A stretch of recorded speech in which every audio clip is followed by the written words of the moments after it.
வணக்கம். நான் சாந்தி வெற்றிவேல். பெருமாளோட நண்பரை பற்றி உங்களுக்கு தெரியுமா? யார் இந்த ஹாத்திராம்? இவரோட பேர் ஹாத்திராம் பாலாஜி.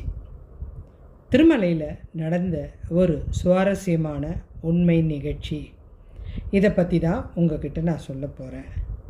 இதை நீங்கள் கேட்டிங்கன்னா உங்கள் வாழ்க்கையை இன்னும் சிறப்பாக சந்தோஷமாக வாழ்வீங்க. இவரோட வாழ்க்கையை நீங்கள் தெரிஞ்சுக்கணும். தெரியாத ரகசியம் சொல்கிறது தான் நம்மளுடைய சேனல். இந்த ஹாத்திராம் பாலாஜி வாழ்க்கை ரொம்ப வித்தியாசமானதுங்க. அவர் பிறந்ததுமே தாயார் இறந்துட்டாங்க. 5 வயசை நெருங்கும்போது தந்தையை பறி கொடுத்துட்டாரு. கண்டிப்பாக இது ரொம்ப கொடுமையான விஷயம். உறவுகளும் அவரை நெருங்க விடாமல் வெறுத்து ஒதுக்குனாங்க. ஏன்னா இவரால் நமக்கு ஏதாவது செலவு வந்துடும், நம்மளுக்கு இருக்கிற தொல்லையே போதாதா, ஒரு அனாதை சிறுவனை நம்ம எப்படி ஏற்றுக்கிறது அப்படின்னு நினச்சி ஒதுக்கிட்டாங்க. எங்கே போனாலும் எல்லாரும் ஏதோ இவன் தங்கிடுவானோ நம்ம கூட அப்படின்னு விரட்டி அடித்தாங்க. அவரது துன்பத்தை யாருமே புரிஞ்சிக்கலைங்க. அவருடைய கண்ணீரை துடைக்க யாருமே விரும்பலை. இந்த மாதிரி நிறைய பேர் இன்றைக்கும் உலகத்தில் இருக்காங்க. அவரோட அன்பாக பேசுறதுக்கு கூட யாருமே கிடையாதுங்க. அப்படியே இவர் யாரிடமாவது போய் பேசினா கூட அவங்க அவரை விட்டு எழுந்து போயிடுவாங்க. இவரோட கவலையை கேட்க அவங்களுக்கு நேரம் இல்லை. நிறைய நேரம் அந்த குழந்தைக்கு மனசுக்குள்ளே கஷ்டமாக இருந்தது. இதை யார்கிட்ட சொல்கிறது அப்படின்னு பேசாமையே வாழ்ந்துச்சு. இந்த இடத்துல நான் மனுஷங்களையும் தான் சொல்கிறேன். ஒரு கட்டத்துக்கு மேலே இந்த உலகத்தில் எதுக்காக பிறந்தோம், ஏன் இந்த வாழ்க்கை, யாருக்காக வாழறோம், எதுவுமே புரியல. உலகத்தில் தன்னை மட்டும்தான் இந்த இறைவன் எதற்காக தனியாக படித்தான், எந்தவித காரணமும் இல்லாமல் வாழ்ந்துக்கிட்டு இருக்கோமே. யோசிச்சுட்டு வாழ்ந்துட்டு இருந்த அவருக்கு இப்படியே வயசேறி போயிடுச்சு. தன்னை வெறுத்தவங்கள நான் இனி வெறுக்கிறேன் அப்படின்னு நினச்சிட்டார். எப்போவுமே நம்ம அன்புக்காக சில காலடியில் சுற்றி சுற்றி வரும். ஆனால் நிறைய பேர் அது தப்பாக புரிஞ்சுப்பாங்க. இவங்க ஏதோ எதிர்பார்ப்போடு தான் நம்மக்கிட்ட சுற்றுறாங்க அப்படின்னு. ஆனால் இந்த அன்புக்காக ஏங்குறது அவங்களுக்கு தெரியாது. இது நம்மளுக்கு வெறுத்து போயிடும். எத்தனை அன்பை காமிச்சா கூட இப்படி இவங்க புரிஞ்சுக்கிறாங்களே, இதுக்கப்புறம் நமக்கு எதுக்கு இவங்கெல்லாம், யாருமே தேவையில்லை அப்படின்னு இவர் யோசித்தார். இவ்வளோ நாள் யாராவது ஒரு சொந்தம் நம்மளை பார்க்காதா அப்படின்னு ஏங்கினவர் வயசாகிறது தெரிஞ்சதுமே நான் இனி எதுக்காக இவங்களுக்காக வாழணும் அப்படின்னு வெறுத்து திருமலைக்கு போயிட்டார். அவர் ஒரு தீவிரமான பெருமாள் பக்தர். தன்னுடைய துன்பம் அத்தனையும் மனசுக்குள்ளே பெருமாள்கிட்ட தனியாக உட்காந்து சொல்லிக்கிட்டே இருப்பார். திருப்பதிக்கு போய் நேராக அந்த கோயிலுக்கு போனார். கூட்டம் அதிகமாக இருந்தது. கூட்டத்தை பார்த்ததுமே அவர் தனியாக விலகி யாரும் வேணாம் அப்படின்னு ஓரமாக ஒதுங்கிட்டார். ஏன்னா அவர் நிறைய குடும்பத்தில் எல்லாரையும் பார்த்துட்டாரு. எல்லாரும் வெறுத்து ஒதுக்கிட்டே இருக்கிறதையும் அனுபவிச்சிட்டார். அந்த கூட்டம் அவருக்கு ஏதோ ஒரு துன்பத்தை கொடுக்குது. அதனால் அவர் விலகி தனியாக வந்துட்டார். அவர் மனசில் என்னன்னா, ஒன்று நல்லா புரிஞ்சுக்கணும். நீங்கள் கோயிலுக்கு போனால் மாத்திரம் சாமி இல்லைங்க, எல்லா இடத்துலையும் சாமி இருக்குங்க. அதை நீங்கள் நம்பினீங்கன்னா உட்கார்ந்த இடத்துலையே நீங்கள் எல்லாத்தையும் சாதிக்க முடியும். இவர் அப்படி தான், என்னோட இறைவன் வாழற மலை இது, இங்கேயும் நான் இந்த கூட்டத்தில் போய் ஒரு வேளை கடவுளை பார்க்க முடியாமல் ஒதுக்கப்பட்டா என்னால் நிச்சயமாக வாழவே முடியாது அப்படின்னு அழ ஆரம்பிச்சிட்டாரு. ஏன்னா ஒரு மனுஷனை உறவுகள் வெறுக்கலாம், நண்பர்கள் வெறுக்கலாம், யார் வேணாலும் வெறுக்கலாம். ஆனால் இறைவன் வெறுத்துட்டா மாத்திரம் நம்மளால் வாழவே முடியாதுங்க. அதை விட சோகம் உலகத்தில் எதுவுமே இல்லை. இந்த ஹாத்திராம் பாலாஜியும் இதை தான் நினச்சார். மலையை சுற்றிலும் மெதுவாக அப்படியே நடந்து போனார். இந்த மலையில் எல்லா இடத்துலையும் அவன் வாழறான் அப்படின்ற நம்பிக்கையோட தெற்கு பக்கம் யாருமே இல்லை. அங்கே ஒரு குடிசை போட்டுக்கிட்டு பெருமாளை நினச்சிக்கிட்டு வாழ்ந்துட்டுருக்க ஆரம்பித்தார். ஆனால் இன்னும் பெருமாளை பார்க்கல அவர். அப்போது திருமலையில் கிருஷ்ணதேவராயர் பராமரிப்பில் தான் இருந்தது. ஒவ்வொரு காலகட்டத்தில், அதாவது ஒவ்வொரு யுகத்தில் வாழ்ந்த பெரிய பெரிய ஆளுங்களால் உருவாகிறது தான் இந்த கோவில். கிருஷ்ணதேவராயர் தான் அந்த கோவிலோட பராமரிப்பு தலைவர். பகல் பொழுதில் கோயிலுக்கு வர்ற அரசர் அதுக்கப்புறம் மறுநாள் காலையில் வருவார். அதுக்கப்புறம் அங்கே வர வேண்டிய வேலை இல்லை. அதுக்கப்புறம் இந்த காவலாளிங்க தான் அந்த மலைக்கு யாராவது பயப்பட போகிறாங்க அப்படின்னு கூட வருவாங்க. அவ்வளோதான். ஏன்னா அது அந்த காலத்தில் யாருமே கிடையாது, இருட்டாக இருக்கும். அது ஒரு காடு, பயங்கரமாக இருக்கும். அங்கே விலங்குகள்லாம் உலாத்திட்டுருக்கும். ஆனால் இறைவன் இருக்கிற இடம் புனிதமானது தான். ஆனால் அங்கே இவ்வளவே கடந்து போய் பார்க்குறது ரொம்ப ஆச்சரியமான விஷயம். இந்த கிருஷ்ணதேவராயர் போகும்போது மாத்திரம் காவலாளிங்கள்லாம் வருவாங்க. ஏன்னா அவருக்கு பாதுகாப்பு வேணுமே, அதனால் வருவாங்க. அதுக்கப்புறம் அந்த மலையில் எல்லாரும் காலை வைக்க பயப்படுவாங்க. ஏன்னா அவங்களுக்கு மனசுக்குள்ளே அங்கே கடவுள் இருக்காருன்ற நம்பிக்கை வந்துட்டாலே எல்லாருக்குமே ஒரு பயம் வந்துடும். அதனால தான் கோயிலுக்கு போனால் கூட நிறைய பேர் பயந்துட்டு நம்ம மனசில் பண்ண தப்பெல்லாம் மொத்தமாக சொல்லி அழுவாங்க. இந்த பாலாஜிக்கு அந்த மலை ரொம்ப பிடிச்சிருச்சு. மனுஷனை விட விலங்குகள் எவ்வளவோ மேலே. அப்படியே கடிச்சா கூட, நம்மளை கடித்து சாப்பிட்டா கூட திருமலையில் இருக்கிற விலங்குக்கு இரையான புண்ணியம் நம்மளுக்கு கிடைக்கும் அப்படின்னு நினச்சாரு. அதனால தான் அவரால் அங்கே தைரியமாக வாழ முடிஞ்சுது. பக்கத்தில் இருக்கிற செடிகளில் போய் பூக்களை பறித்து இறைவனை வணங்கிட்டு வீட்டுக்கு பழத்தை சாப்பிட்டுட்டு அங்கே இருக்கிற பெருமாள் பாலாஜிக்கு அந்த பூவை போட்டு அவர் அப்படியே வாழ ஆரம்பிச்சிட்டார். திருமலையில் இருக்கிற இந்த பாலாஜிக்கு இந்த விஷயம் தெரியுது. யாருக்குங்க? நம்ம பெருமாளுக்கு தான். கோவிலில் கூட்டம் அலமோதுது. அதுக்கப்புறம் இரவு நெருங்க நெருங்க கூட்டம் குறையுது. இரவு அர்த்த ஜாமம் ஆயிடுச்சு. கோயிலும் நட சாத்திட்டாங்க. இந்த இடத்துல உங்களுக்கு ஒரு ரகசியம் சொல்ல போகிறேன். எல்லா கோயிலும் நைட்டில் ஏன் நட சாத்துறாங்கன்னா, அது வரைக்கும் அமைதியாக இருந்தால் அந்த கடவுள் அந்த கோவிலை சுற்றி நடந்து வரும். இது நிறைய பேருக்கு தெரியாத ரகசியம். அந்த நட சாத்தினப்புறம் டக்குன்னு திறக்க மாட்டாங்க. ஏன்னா அது கடவுள் உயிரோட்டமாக நடமாடுற நேரம். அதுக்கப்புறம் காலையில் தான் திறப்பாங்க. இவருக்கும் இங்கே நடுஜாமம் பூஜை முடிஞ்சு அப்போல்லாம் கதவு சாத்திட்டாங்க. பாலாஜி மெதுவாக கோயிலை விட்டு வெளில வந்தார். யார்? நம்ம பெருமாள் தான். கோயிலோட தெற்கு பக்கம் போனார். அந்த குடிசையை பார்த்தார். உள்ள பாலாஜி தனியே அமர்ந்துட்டு அந்த ஹாத்திராம் உட்காந்துருக்கார். அவருடைய வீட்டுக்கு வர்றது பாலாஜி தான் அப்படின்றது அவருக்கு தெரியாது. அவரை பார்த்த இவர் பெருமாளை பார்த்துட்டு கேட்குறாரு, தம்பி நீங்கள் யார்? அப்போது அந்த இளைஞர் சொல்கிறார், என் பேர் பாலாஜி. இவருக்கு ஆச்சரியம், கண்ணீர் வருது. நீ யாருன்னு நான் தெரிஞ்சுக்கலாமா அப்படின்னோடனே, நான் தான்ப்பா இந்த கோவிலில் இருக்கிற இறைவன் தான் அப்படின்றாரு. கண்ணு கலங்க ஆரம்பிச்சிருச்சு. இது வரைக்கும் அவர் யாருக்கிட்டேயும் பேசலை.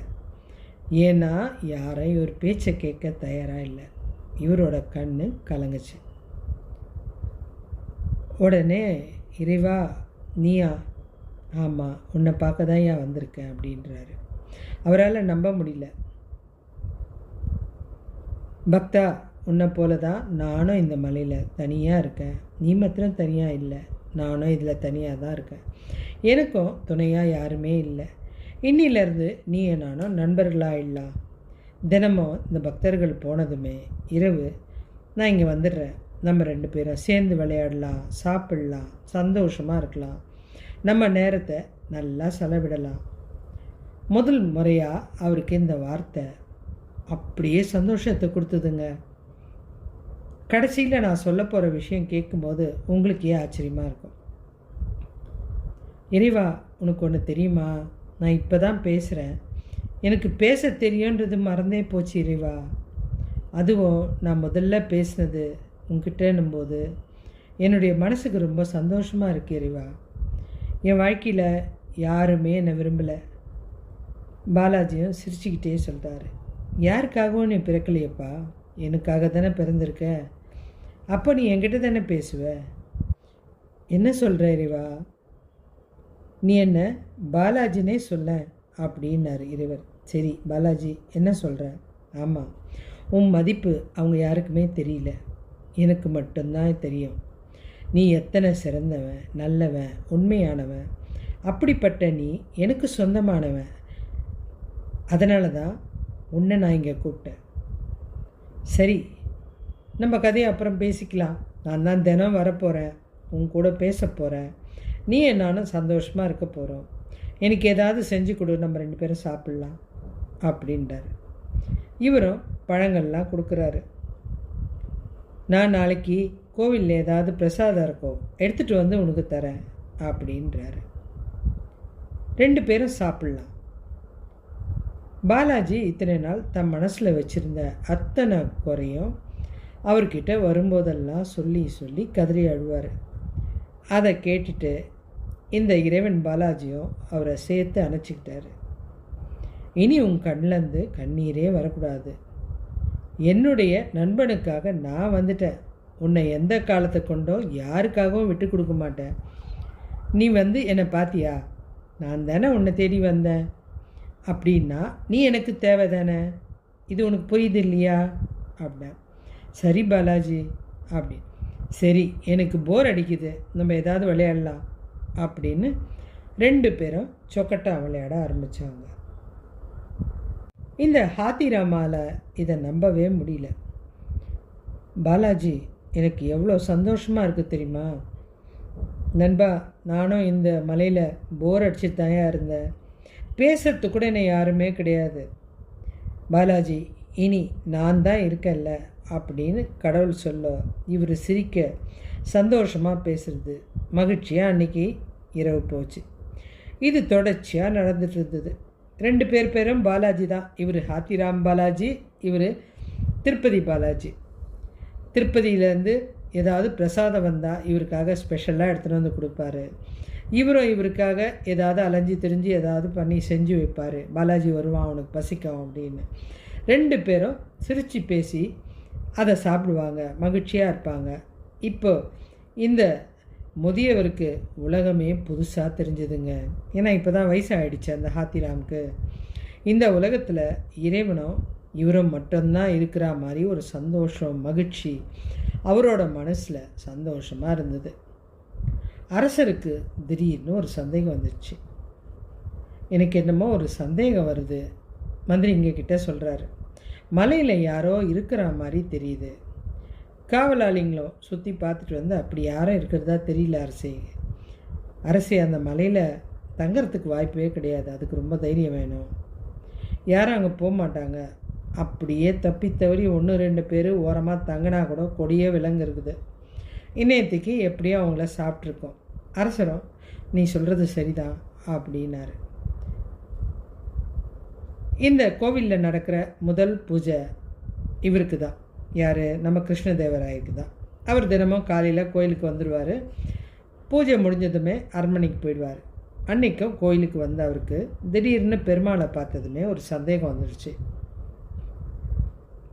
நான் பெருமாளுக்கு கொடுத்த நீலக்கல் ஹாரம் கழுத்தில் இல்லையே அப்படின்னு அர்ச்சகர்கிட்ட கேட்டார். அர்ச்சகர் எல்லாரும் அப்போ தான் பெருமாள் கழுத்தை கவனிக்கிறாங்க. உண்மைதான் அரசே, நேற்று கூட நைட்டு நாங்கள் பார்த்துட்டு போனோமே இருந்துச்சே, இப்போ இல்லையே அப்படின்னாங்க. அரசர் உடனே முதல்ல கோவில் நகைலாம் எங்கே இருக்குது அதை போய் தேடுங்க அப்படின்னு எல்லாரும் கோயிலை சுற்றி 4 பக்கமாக போய் தேடினாங்க. கடைசியில் இவங்க எல்லாருமே அந்த பாலாஜியோட இருக்கிற இடத்த கண்டுபிடிச்சிட்டாங்க. அதாவது அந்த குடிசையை, அந்த முதியவர் இருந்த குடிசையை. கோயிலோட ஆபரணம் காணோம், நீ திருநியா அப்படின்னு கேட்டாங்க. வீட்டை பார்த்துக்கோப்பா அப்படின்னாரு. ஏன்னா இப்போ தான் பெருமாள் கூட பேச ஆரம்பிச்சிட்டாரு. அதனால் வீட்டை சுற்றி பார்த்தவொடனே சொக்கட்டா விளையாடி பாதியில் நிறுத்தப்பட்ட அந்த இடம் அப்படியே இருக்குது. அதுக்கு பக்கத்தில் இறைவனோட ஆபரணம் இருக்குது. அதை பார்த்தா எல்லாரும் மன்னர்கிட்ட போய் சொல்லிட்டாங்க. மன்னரும் அங்கே வந்தார். அவர் சிறந்த பெருமாள் பக்தர். அவர் வீட்டை சுற்றி பார்த்துட்டு நிதானமாக இந்த வீட்டில் யார் யார் இருக்கீங்க அப்படின்னு கேட்டார். முதியவரோ, நான் மட்டும்தாங்க இருக்கேன். எவ்வளோ நாளாக இருக்கீங்க? ரொம்ப நாளாக இருக்கிறேன் அப்படின்னாரு. சொக்கட்டா விளையாடி இருக்கீங்க, கண்டிப்பாக யார் கூடவா தானே விளையாடி இருக்கோம். இவருக்கு பொய் சொல்ல வரல. திருப்பதி பாலாஜி கூட தான் நான் இங்கே விளையாடினேன் அப்படின்னார். எப்படி விளையாட முடிஞ்சுது? அவர் என்னுடைய நண்பர், தினமும் வந்துடுவார். நானும் அவரும் சேர்ந்து விளையாடுவோம், சாப்பிடுவோம், நிறைய விஷயம் பேசுவோம். கிருஷ்ணதேவராயருக்கு இது பயங்கர ஆச்சரியமாயிடுச்சு. இப்படி ஒரு பக்தரா, அதுவும் மலை மேலே ஒருத்தர் வாழறதுன்றது அவ்வளோ சுலபம் இல்லை. இந்த மனுஷன் ரொம்ப நாள் இங்கே இருக்கிறாரு. விலங்கு இவரை நெருங்க பயப்படுது. இறைவன் வந்து போன அடையாளம் இருக்குது. இந்த ஆட்டத்தை பாதியில் நிறுத்தி இருக்கிற விஷயமும் புரியுது. இறைவனோட ஆபரணமும் அங்கே இருக்குது. இருந்தாலும் இந்த விஷயத்தை உலகுக்கு நம்ம தெரிய வைக்கணும் அப்படின்னு நினச்சாரு. இவரை கைது செய்யுங்க, பாலாஜியை கைது செஞ்சு அரண்மனைக்கு கொண்டு வாங்க. எல்லாரும் இந்த ஹாத்திராமை கைது பண்ணி அரண்மனை கொண்டு போனாங்க. இதோ பாருங்கள் பெரியவரே, இறைவன் உங்களது நண்பராக இருக்கலாம், எனக்கு அதை பற்றிலாம் தெரியாது. ஆனால் மனசுக்குள்ளே இவர் தவறு பண்ணலன்றது தெரியும். இருந்தாலும் சொல்கிறாரு, நான் உங்களை பாதாள சிறையில் அடைக்க போகிறேன். அங்கே யாருமே வர முடியாது. ஏன்னா பாதாள சிறைன்றது ஒருத்தர் மாத்திரம்தான் போகக்கூடிய அளவுக்கு சின்ன வழி. உங்களுக்கு 100 கரும்புகளை கொடுத்துட்றேன். விடியறதுக்குள்ளே நீங்கள் இது அத்தனையும் சாப்பிட்டீங்கன்னா, நீங்கள் சொன்னது, நீங்கள் இறைவன் நண்பன் சொல்கிறது, இது எல்லாத்தையும் நான் நம்புவேன். ஏன்னா ஒரு மனுஷனால் 100 கரும்பையும், அதுவும் வயசானவரால் நிச்சயம் சாப்பிட முடியாதுன்னு தெரியும். ஒவ்வொருத்தராக போய் அந்த கரும்பை கொண்டு போய் பாதாள சிறையில் வச்சுட்டு வந்துட்டாங்க. கடைசியாக இந்த ஹாத்திராமை கொண்டு போய் அது உள்ளே அடைச்சி வச்சிட்டாங்க. பாலாஜியும் கதறி அழ ஆரம்பிச்சிட்டாரு. இறைவா, உன்னோட வாழ்ந்தது மகிழ்ச்சியான தருணம் தான். அப்படியே இறப்பதற்கு நான் விரும்புகிறேன். ஏன்னா நான் இது வரைக்கும் பேசினதில்லை, சந்தோஷமாக வாழ்ந்ததில்லை. மொத்தத்தையும் அள்ளி அள்ளி கொடுத்துட்டேன். எனக்கு இதுக்கப்புறம் நான் இறக்கிறதுக்கு தயாராக இருக்கிறேன். ஆனால் உன் சிறந்த பக்தனாக மாத்திரம்தான் நான் இறக்க விரும்புகிறேன். நான் ஒரு திருடனாக இறக்க விரும்பலை. அதுவும் உனக்கு அது கெட்ட பேராக இருக்கும். ஒரு திருடன் கூட ஒரு பெருமாள் நண்பராக இருந்தாரா அப்படின்றது உன்னை யாரும் தப்பாக நினச்சிடக்கூடாது அப்படின்னு சொல்லிட்டு அவர் நினச்சார். இவர் சிறந்த திருப்பதி பாலாஜியோட நண்பராக தான் நான் இறக்க விரும்புகிறேன், இது இந்த உலகம் சொல்லணும் அப்படின்னு பாலாஜி அழுதுகிட்டே இருந்தார்.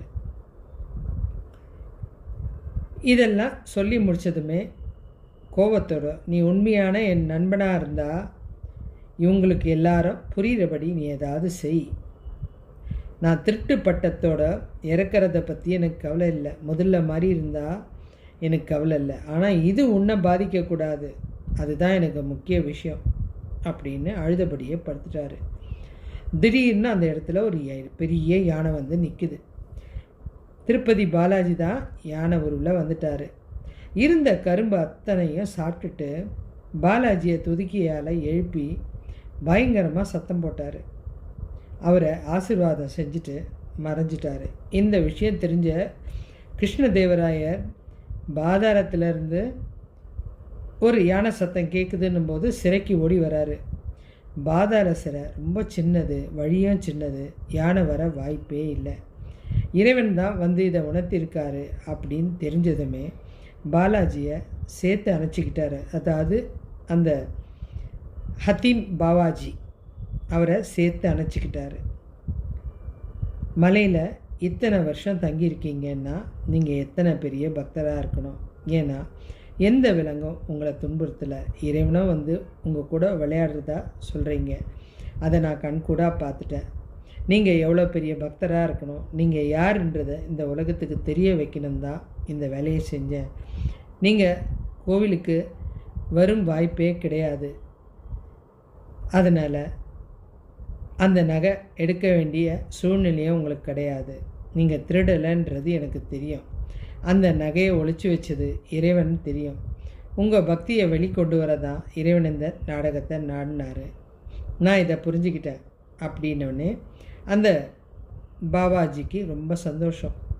பாலாஜி கூட எப்போவுமே சிரிச்சிட்டு அங்கேயே நான் இருக்கணும் அப்படின்றாரு. உங்களை நான் தொல்லை பண்ண மாட்டேன், இனி யாருமே அங்கே வரமாட்டாங்க அப்படின்ட்டார். யார்? கிருஷ்ணதேவராயர் அன்பை உணர்ந்துட்டார்ல. இவங்களுடைய நட்பு உண்மையாகவே இருந்தது. காலம் கடந்து அந்த பாபாஜி மறைக்கும்போது அந்த இறைவனும் அவரும் விளையாடினாங்க தெரியுமா, ஒரு சின்ன குடிசை. அந்த குடிசையில் இவங்க விளையாடின அதே இடத்துல அந்த கிருஷ்ணதேவராயர் ஒரு அழகான மண்டபத்தை கட்டி அதுக்கு பாலாஜியும் ஹதீராம் பாபாஜியும் மடம் அப்படின்னு பேர் வச்சுருக்காரு. காலம் கடந்தாலும் அந்த 2 பேருடைய நட்பு இன்றைக்கும் திருப்பதி சொல்லிகிட்டு இருக்குங்க. நீங்கள் நேரடியாக போனீங்கன்னா அந்த தெற்கு பக்கமாக போனீங்கன்னா ஹத்தீம் பாபாஜி பாலாஜி நட்பு அவங்க விளையாடின இடம் அதே சொக்கட்டானோட அங்கே இன்றைக்கும் காட்சி தருது. நமக்கும் அந்த இறைபக்தி அந்த இடத்துல உட்காரும்போது பார்க்கும்போது தெரியுது. இறைவனும் பக்தனும் வாழ்ந்தனுக்காக அடையாளம் சாட்சியாக அங்கே ஒரு மண்டபமாக இருக்குது. நாம் நிறைய உறவுகளோடு சேர்ந்து வாழும்போது இறைவன் நம்மளை வரவே மாட்டாருங்க. ஆனால் நாம் தனியாக யாரும் இல்லாமல் அனாதையாக நிற்கிறோமே, அங்கே ஓடி வந்து இறைவன் அணைச்சிக்குவான். இதை நான் கண்கூடாக உணர்ந்திருக்கேன். உனக்காக நான் இருக்கேன், எதுக்கும் கவலைப்படாத அப்படின்னு தன்னம்பிக்கை தருவான். அந்த தன்னம்பிக்கை தான் பாபாஜியை அங்கே தனியாக வாழ வச்சுது. உலகத்தில் பிறக்கும்போது ஒவ்வொரு உயிரினமும் எதற்காக பிறக்கிறோம் அப்படின்னு யோசிக்கிறதே இல்லைங்க. ஏதோ ஒரு காரணம் இல்லாமல் கண்டிப்பாக கடவுளும் நம்மளை படைக்கிறது இல்லை. உலகத்தில் இருக்கிற ஒவ்வொரு பொருளும் ஏதோ ஒரு காரணமாக தான் பிறக்குது.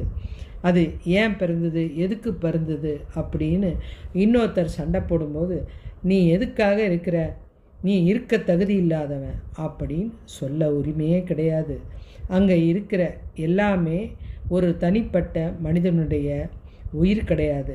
அது இறைவன் விரும்பி பார்த்து பார்த்து செதுக்கின ஒரு உடல். அந்த எந்த இடத்துலையும் பிரியமாக படைத்த உருவம் தான் நம்ம. அதை எந்த இடத்துலையும் இறைவன் கஷ்டப்படுத்த விடமாட்டான். அப்படியே ரொம்ப துன்பப்படுதுன்னாலும் அதை அந்த பூமியில் இருக்க கொடுத்து வைக்கல அப்படின்னு உடனே ஓடி வந்து அணைச்சி தங்கிட்ட எழுத்துப்பான். இது நிறைய பேருக்கு புரியாமல் பிறர் மனசை கஷ்டப்படுத்துறது. இப்போ இந்த குழந்தை பிறந்ததுலேருந்து யாருக்கிட்டேயும் பேசலை, எல்லாரும் ஒதுக்குறாங்க.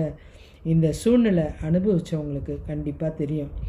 ஆனால் கடவுள் அதை அந்த கொஞ்ச நேரம் அவர் கூட வாழ்ந்தாலும் கொஞ்ச நாள் வாழ்ந்தாலும் உலகத்தில் அந்த குழந்தை பிறந்ததுக்கான மொத்த மகிழ்ச்சியும் அள்ளி அள்ளி கொடுத்துருக்காரு. பிரசாதத்தை கொண்டு வந்து கொடுக்கறதாகட்டும், அவர் கூட விளையாடினது, அவரை சிரிக்க வச்சதாகட்டும், ஒவ்வொரு விஷயமும் அந்த ஹத்தீம் பாபாஜி உணர்ந்து மகிழ்ந்தார்.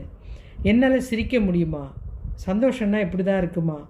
ஆனால் இதில் ஒரு விஷயம் பார்த்தீங்கன்னா நீங்களே மெய் மறந்துடுவீங்க. மனுஷன் கொடுக்குற சந்தோஷத்தை விட இந்த இறைவன் கொடுக்குற சந்தோஷம் இருக்க சொல்ல வார்த்தையே கிடையாதுங்க. அது எல்லாமே ரொம்ப ஆச்சரியம் மிகுந்ததாக இருக்கும். அது அளவுக்கு அதிகமாக இருக்கும். இறை சக்தியால் மாத்திரம்தான் இப்படிப்பட்ட மகிழ்ச்சியை கொடுக்க முடியும். இவ்வளோ பெரிய ஆற்றலை ஒரு தனி மனிதன் அனுபவிச்சிருக்கான்னா அவன் வாழ்க்கையில் எவ்வளோ துன்பப்பட்டிருக்கான். நான் உங்களுக்கு சொல்கிறது ஒன்று தான், வாழ்க்கையில் உங்களுக்கு கஷ்டம் வரும்போது கடவுளை திட்டாதீங்க. அது உங்களை சுற்றி இருக்கவங்கள புரிஞ்சிக்க கொடுக்குற விஷயம். இதை நீங்கள் யோசித்து பார்த்தீங்கன்னா நிறைய பேர் கடைசி இறப்பு வரைக்கும் நம்ம கூட இருக்கிறது அத்தனையும் சதிகாரங்கன்னு தெரியாது. இது எவ்வளோ கொடுமை பாருங்கள். போகும்போதும் அந்த சதிகாரனை பார்த்து வணங்கிட்டு தான் போவாங்க. ஆனால் உயிரோடு இருக்கும்போதே இது தெரிஞ்சுக்கிறது ரொம்ப சிறந்த பக்திமானுக்கு மாத்திரம்தான் முடியும். அப்படின்னா உங்களுக்கெல்லாம் அப்படி துரோகிங்க தெரிஞ்சால் அப்போ நீங்கள் கடவுளை நெருங்கிட்டீங்கன்னு அர்த்தம். கடவுள் உங்கள் கூட இருக்காருன்னு அர்த்தம். பிடிச்சா லைக் பண்ணுங்கள், ஷேர் பண்ணுங்கள், கமெண்ட் பண்ணுங்கள். இன்னும் நிறைய தலைப்பில் நம்ம பார்க்கலாம். இறைவனோட நம்பிக்கையும் இறைவனோட ஒவ்வொரு லீலையும் பற்றி தான் இந்த பகுதியில் பார்க்க போகிறோம். இந்த பாலாஜியை பற்றி பாபாஜியை பற்றியும் உங்களுக்கு தெரியாது. அங்கே இனிமேட்டு திருப்பதிக்கு போனீங்கன்னா, இவங்க இருக்கிற மண்டபத்துக்கு போனீங்கன்னா, அங்கே இன்றைக்கும் சொக்கட்டான் இருக்குது. பாலாஜியும் பாபாஜியும் இன்னும் விளையாடுறதா இன்னும் நம்புகிறாங்க. இந்த நம்பிக்கையை நம்மளும் நம்பணும். இறைசக்தி பயங்கர ஆற்றல் மிகுந்தது. எதுக்காகவும் எந்த நிலையிலையும் இறைவனை வணங்காமல் இருக்காதீங்க. பிடிச்சா கமெண்ட் பண்ணுங்கள், லைக் பண்ணுங்கள், ஷேர் பண்ணுங்கள். இன்னும் ஒரு விஷயமும் சொல்கிறேன். உங்களுக்கு இதில் சில விஷயம் தெரியல, எனக்கு புரியலன்னா கண்டிப்பாக கமெண்ட்டில் என்கிட்ட கேளுங்க. நான் உங்களுக்கு விளக்குறேன். எனக்கு எல்லா விஷயத்தை பற்றியும் தெரியும். அனுபவம் கண்டிப்பாக நம்மளுக்கு தெரியாத விஷயத்தை தெரிய வைக்கும். மீண்டும் ஒரு நல்ல தலைப்பில் இணைவோம். நன்றி.